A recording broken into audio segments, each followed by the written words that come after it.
तो फ्रेंड्स अभी हम पढ़ने वाले हैं इस एसिड्स और बेसिस के थ्योरीज हमें पढ़ने वाले हैं। तो उसके रिगार्डिंग सबसे पहले हमें एसिड्स क्या है, बेसिस क्या है, वो हमें अच्छे से पता होना चाहिए। अगर आपको याद है तो आप 11th में पढ़ चुके हो इसके बारे में, 10th में भी थोड़ा बहुत पढ़ा होगा एसिड्स क्या होते हैं, बेसिस क्या होते हैं। लेकिन मैं चाहता हूँ कि आप एक बार फिर से पूरी अच्छी तरीके से एसिड्स और बेसिस को जान लें। तो कुछ छोटी छोटी चीजें जो हम लोग बहुत एक बार देख लेंगे कि एसिड्स और बेसिस क्या है। देखो मैंने यहाँ पे एसिड लिया है, यहाँ पे बेस लिया है। अभी देखो ये हमारे एसिड्स है, ये हमारा बेसिस है। हम दोनों साथ में पढ़ेंगे एक बार तो दैट सब कुछ क्लियर हो जाए। सबसे पहले अगर हम लोग एसिड और बेस के बारे में आते हैं तो सबसे पहले आपको उसका टेस्ट क्या होता है। अभी डेफिनेटली हम लोग ये तो नहीं सोचे होंगे, हम लोग ऐसा तो नहीं करेंगे जाके टेस्ट को टेस्ट करेंगे कि भाई एसिड कैसा है, टेस्ट करके देखेंगे। बट नॉर्मली एसिड जो होता है वो टेस्ट में कैसा होता है, सौर होता है। सौर मतलब खट्टा हो सकता है। अगर आपको एग्जांपल दूं तो आपने इमली खाई है, कभी इमली खाई होगी तो उसके अंदर आपको जो टेस्ट आता है वो एसिड का टेस्ट है। उसमें सिट्रिक एसिड होता है, नींबू, ऑरेंज, ये सारी चीजें जो है ना हमें सौर टेस्ट देती है। तो ये सौर टेस्ट जिसके अंदर आता है वो हमारा एसिड होता है। जो भी टेस्ट में सौर हो वो एसिड होगा। ठीक है, ये आपको अच्छी तरह से ध्यान में आ गया है। एग्जांपल याद रख लीजिए, लेमन, ऑरेंज, और भी आप बोल सकते हो जैसे मैंने बोला आपको टर्मरिन। ओके, सो इससे आपको टेस्ट याद रखना है, सौर टेस्ट होता है। ओके, एसिड्स का सौर टेस्ट होगा, बेस का बेटर टेस्ट होगा। बेटर टेस्ट मतलब एकदम कड़वा टेस्ट आएगा अगर आप उसे खाओगे तो। सो ये आपको टेस्ट में कैसा रहेगा, बेटर टेस्ट रहेगा। और उसके लिए अगर आपको एग्जांपल याद अगर आपको दो तो मैं आपको करेला जो है हमारा वो उसके अंदर बेस होता है, ऐसा आप बोल सकते हो। तो ये हमारे हो गए सौर टेस्ट के बेस से हमें समझ में आ गए। टेस्ट से आप किसको कैसे पहचान लोगे कि ये बेस है या एसिड है। तो बेटर और सौर ये दोनों चीजें याद रखनी है। देखो बी फॉर बेटर, आपको कभी कभी पूछे जाते हैं, प्रॉपर्टीज आ सकते हैं, explain the properties of the acids and bases, तो आप उसको एक्सप्लेन कर सकते हो, आप बता सकते हो। देखो याद रखने में एकदम आसान है, B for better, B for base. So better test हो गया। अगर एक बेटर और सौर दोनों याद है, दोनों कंफ्यूज हो गए कि किसका सौर था किसका बेटर था, तो याद रख लेना कि बी से जो स्टार्ट हो रहा है वो बी के लिए है, B for better, B for base. तो दोनों ध्यान में आ जाएंगे। अगर एक वाले का बेटर आया तो दूसरे वाले का कौन सा रहेगा, सौर रहेगा। तो ये सबसे पहला वाला प्रॉपर्टी एकदम अच्छे से याद हो गई आपको। दूसरी प्रॉपर्टी पे हम जाते हैं, asset turn blue litmus paper को रेड में कन्वर्ट करेगा। जो भी हमारा एसिड होगा वो लिटमस पेपर को रेड में कन्वर्ट करेगा। कोई भी अगर आपने कोई भी एक ये पकड़ा है, अगर ब्लू लिटमस पेपर लिया है और अगर आपने एसिड में उसको डाला है तो वो ब्लू में कन्वर्ट हो, वो रेड में कन्वर्ट हो जाएगा, तो वो हमारा एसिड होगा। जो भी कोई भी अगर सॉल्यूशन आपके सामने रखा है, आपने ब्लू लिटमस पेपर लिया और उसके अंदर डिप किया, अगर वो रेड कलर में कन्वर्ट हो रहा है, ब्लू लिटमस पेपर को रेड कलर अगर वो शो करने लगे, देन इट इंडिकेट्स कि वो क्या है, एसिड है। तो यहां पे आपको याद रहेगा रेड जो शो करेगा वो एसिड होगा, और ब्लू जो भी रेड लिटमस पेपर को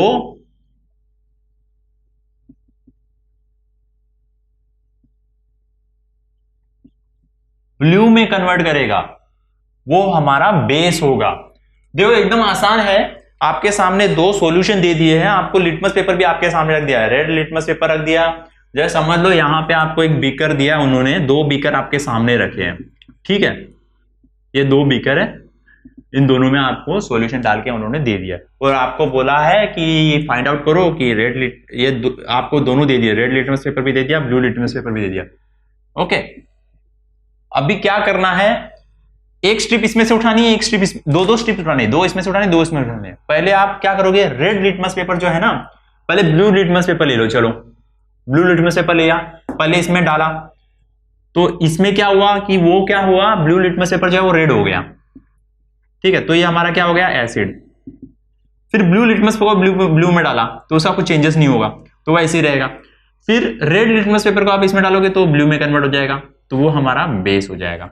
तो यहां पर भी आप याद रख सकते हो। अभी यहाँ पे याद नहीं आ रहा है कि कौन सा ब्लू लिटमस पेपर किसमें कन्वर्ट हो रहा था, तो क्या करना है ना, एकदम आसान है, B for base, B for blue, ठीक है ना। ब्लू से बेस होता है, देखो B B B B, B आया, ब्लू आ रहा है, ब्लू, अभी रेड, ब्लू तो ब्लू में कन्वर्ट नहीं होगा ना, रेड लिटमस ही ब्लू में कन्वर्ट हो सकता है, मतलब वहां पे रेड लिटमस पेपर ब्लू में कन्वर्ट होगा, और यहां पे उसका उल्टा ले लेना आपको, ब्लू लिटमस पेपर आपको रेड में कन्वर्ट होगा। तो याद हो गया सबसे पहले प्रॉपर्टी, टेस्ट याद हो गया। सेकंड वाला कौन सा पेपर कौन सा शो करेगा, बी से बी, बी से ब्लू, यानी जो बेस है हमारा ब्लू कलर देगा, रेड लिटमस पेपर ब्लू में कन्वर्ट हो जाएगा। वही अगर आप एसिड्स का देखोगे तो जो भी ब्लू लिटमस पेपर रहेगा वो रेड में कन्वर्ट हो जाएगा। तो रेड लिटमस पेपर ब्लू में कन्वर्ट हो रहा है, ब्लू लिटमस पेपर रेड में कन्वर्ट हो रहा है। तो ये आपकी सेकंड प्रॉपर्टी हो गई। अब भी थर्ड प्रॉपर्टी, थर्ड प्रॉपर्टी के अंदर क्या होगा ना, अगर एसिड है तो किसको न्यूट्रलाइज करेगा, acid neutralise base, base neutralise acid. देखो एकदम सिंपल सी बात है कि अगर आपके पास जस्ट समझ लो कि ये वाला जो है आपने एसिड लिया है, ठीक है, एसिड में अगर आप बेस डालोगे तो वो एसिड को न्यूट्रलाइज करेगा, न्यूट्रलाइज इन द सेंस उसका इफेक्ट कम कर देगा, उसकी जो प्रॉपर्टी वहां पे कम हो जाएगी। क्या हो रहा है ना, एकदम अगर मैं और आपको अच्छे से बताना चाहूँ तो अगर जस्ट समझ लो कि एक बीकर लिया है आपने, ठीक है, और वो नॉर्मली अभी जो है ना ये वाला इसके अंदर किसी भी एक चीज का फ्लेवर है, जस्ट समझ लो कि वो थोड़ा ज्यादा सौर है, तो उसमें आपने थोड़ा वो शक्कर और मिक्स कर दिया आपने, तो उसका जो सौर का जो इफेक्ट है वो थोड़ा कम हो जाएगा, राइट। अगर कोई चीज बहुत बिटर लग रही है, आपको कड़वी लग रही है, तो आप उसमें शक्कर डालोगे, शक्कर डालने से जो बिटरनेस है वो कम हो जाएगा और आपको थोड़े बहुत स्वीटनेस आने लग जाएगा।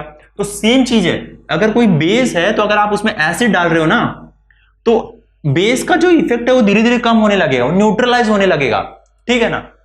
और सेम चीज एसिड के साथ होगी, अगर एसिड है और आप उसमें बेस डालोगे तो बेस क्या करेगा, उसको न्यूट्रलाइज करेगा, उसका इफेक्ट कम करते जाएगा, धीरे धीरे वो न्यूट्रल हो जाएगा। तो क्या होगा, अगर एसिड और बेस जब मिलेंगे ना तो आपको सॉल्ट एंड वाटर मिलता है। अगर आपने एकदम, आपको मैं बेस्ट एग्जांपल देना चाहूं तो HCl है प्लस NaOH है,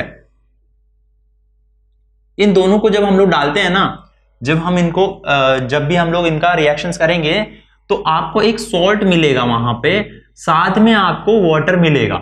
ये दो चीजें हमेशा बनेगी जब भी आप एसिड और बेस को, एसिड कौन सा है हमारा HCl है, बेस कौन सा है हमारा NaOH है, तो इन दोनों का जब भी रिएक्शन होगा तो हमें सॉल्ट और वाटर मिलेगा। सेम चीज यहां पे भी होगा जब न्यूट्रलाइजेशन होना। न्यूट्रलाइजेशन होना मतलब क्या है फ्रेंड्स, न्यूट्रलाइजेशन एक दूसरे का इफेक्ट कम करते हैं, दोनों पॉजिटिव है नेगेटिव है, दोनों टकराएंगे, क्या बनेगा हमें, जीरो, नील, दोनों का इफेक्ट कम हो जाएगा। तो सेम चीज यहां पे हो रही है, एसिड बेस को खत्म कर सकता है, बेस एसिड को खत्म कर सकता है, दोनों साथ में मिलकर हमें एक सॉल्ट दे देंगे और साथ में वाटर क्रिएट हो जाएगा हमारा। तो ये हो गया न्यूट्रलाइजेशन। तीन प्रॉपर्टी देख लिए, सबसे पहले हम जान चुके कि उनका टेस्ट के अंदर क्या डिफरेंस है। सेकंड चीज हमें पता चल जाएगा कि उसको आइडेंटिफाई करना है तो हमें क्या यूज करना है, हमें उसके लिए रेड लिटमस और जो है ब्लू लिटमस पेपर यूज करना है। थर्ड थिंग क्या हो गई कि एस और जो एसिड है वो बेस को न्यूट्रलाइज करेगा, जो बेस है वो एसिड को न्यूट्रलाइज करेगा। दोनों का जब रिएक्शन होगा तो हमें क्या मिलेंगे, सॉल्ट और वाटर मिल जाएंगे। अब थर्ड थिंग जो बहुत इंपॉर्टेंट है वो आपको ध्यान में रखनी है कि जो हमारे एसिड्स होते हैं ना, एसिड्स को हमेशा जब भी कोई भी मेटल से आप रिएक्शन करोगे, अगर मेटल के साथ में आप रिएक्शन कर रहे हो तो हमेशा H2 गैस जो है ना, H2 गैस वो रिलीज करेगा, लिबरेट होगी उसमें से। फॉर एग्जाम्पल Zn क्या है आपका, जिंक है, जिंक के साथ में आपने दो मॉलिक्यूल ऑफ HCl ले लिया आपने, HCl के साथ में जिंक का रिएक्शन किया तो आपको क्या मिल रहा है, जिंक क्लोराइड प्लस H2 जो है वो रिमूव हो रहा है, वहां पे हाइड्रोजन गैस रिलीज हो रही है, हाइड्रोजन गैस रिमूव हो रही है। तो Zn प्लस H2 देखो 2HCl will give you ZnCl plus H2 gas. H2 gas यहाँ पे क्या हो रही है, लिबरेट हो रही है। देखो जब भी आपको ऐसा कोई दिखता है, ऐसा अगर ऐसा साइन दिख रहा है, ऐसे साइन का मीनिंग क्या होता है रिएक्शंस के अंदर, कि उसमें से वो पर्टिकुलर जो सब्सटेंस है ना, वो लिबरेट हो रहा है, रिमूव हो रहा है, उसमें से गैसियस फॉर्म में कन्वर्ट हो रहा है। ये देखो यहाँ पे H2 जो गैस है ये यहां से बाहर निकलेगी जब भी इन दोनों का रिएक्शन होगा। तो इसका मतलब, क्योंकि यहाँ पे जरूरी नहीं कि आप Zn ही लिए, कोई भी मेटल लोगे और उसके साथ में अगर आपको एसिड का रिएक्शन करोगे तो यहाँ पे हमेशा H2 गैस लिबरेट होगी। ये वर्ड आपको ध्यान में रखना है, मेटल लिबरेट H2O। ये एक सेंटेंस अगर आप पूरा याद कर लेते हो तो आपको एक प्रॉपर्टी एकदम अच्छी से याद रहेगी कि मेटल एसिड का रिएक्शन अगर मेटल के साथ में करो तो H2 गैस लिबरेट हो रही है। उसके बाद में जब भी एसिड डीकंपोज होगा, एसिड डीकंपोज होगा तो हमेशा लिबरेट करेगा CO2।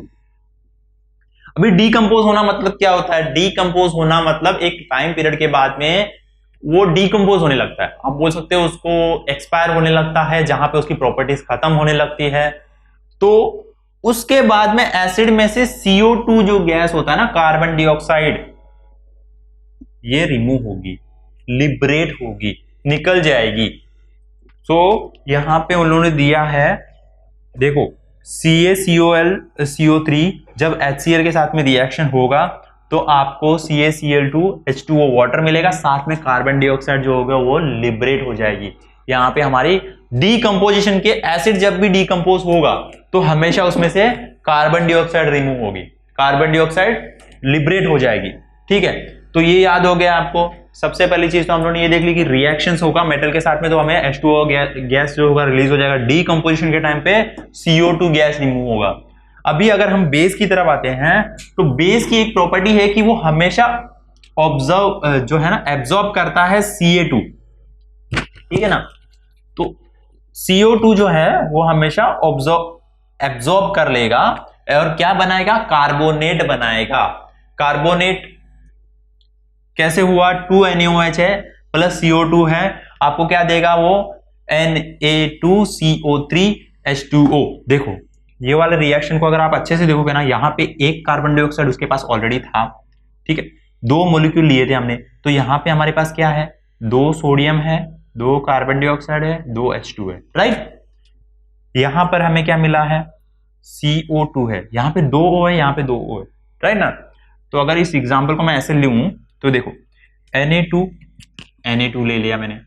ठीक है, यहाँ पे एक O है, यहाँ पे 2 O है, यहाँ पे एक्चुअली 2 O है और यहाँ पे 2 O है, 4 O हो गए।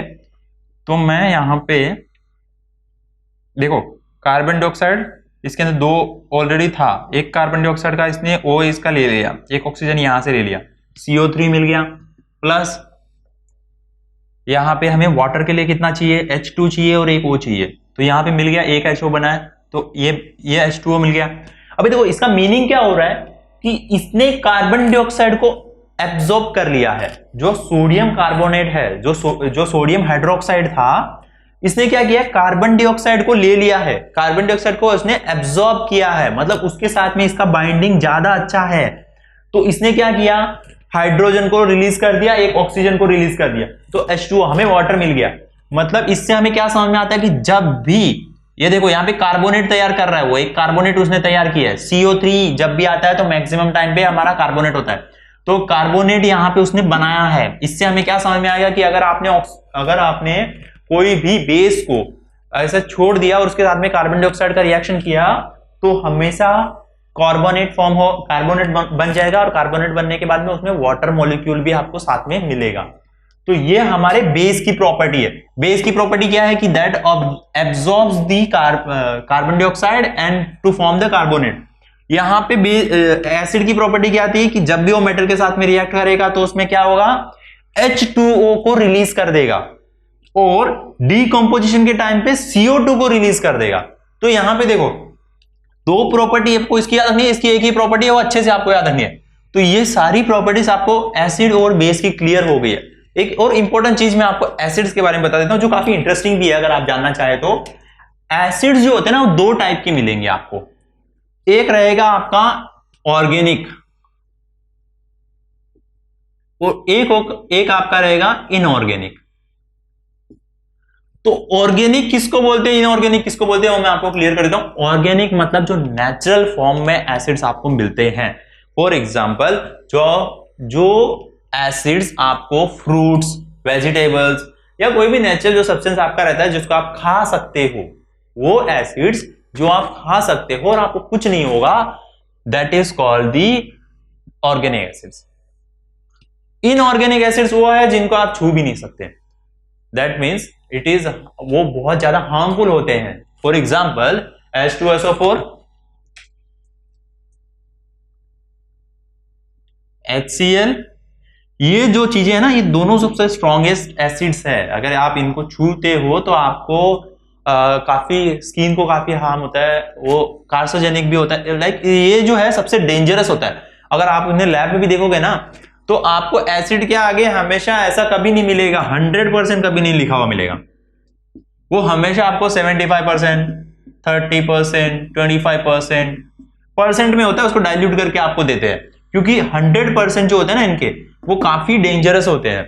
उनको 90% के ऊपर भी अगर हम उनको हाथ लगाते हैं तो हाथ को हार्म हो जाता है, हमारी स्किन तक जल सकती है, काफी डेंजरस होते हैं।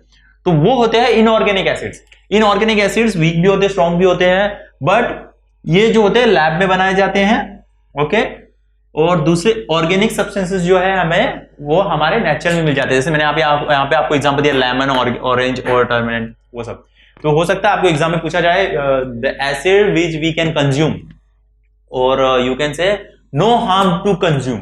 तो वहां पे आप एग्जांपल लिख सकते हो the acids which organic acid, option दे सकते हैं ऑर्गेनिक एसिड और इनऑर्गेनिक एसिड। ऑर्गेनिक एसिड जो होते हैं हम खा सकते हैं।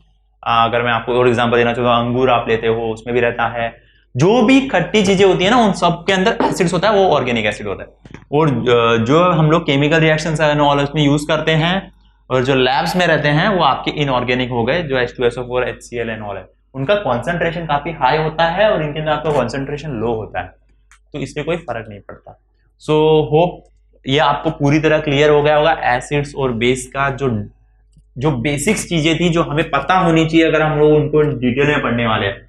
क्योंकि क्या होता है ना फ्रेंड्स, अभी हम पढ़ेंगे इनके ऊपर थ्योरीज जो है, हमारे आर्यनियस थ्योरी है, जो लुईस थ्योरीज है। तो ये जो थ्योरीज हमें एकदम अच्छी तरीके से पढ़ने के लिए सबसे पहले एसिड और बेस के बारे में पूरा डिटेल पता होना चाहिए। तो अभी सब क्लियर है, आप ये सभी नोट डाउन करके रख लीजिए। और हो सकता है अगर आपको एग्जाम में एक डिफरेंस भी आ सकता है, difference between the acid and basis. So ये जो है इंपॉर्टेंट चीजें थी जो आपको समझ में आनी चाहिए।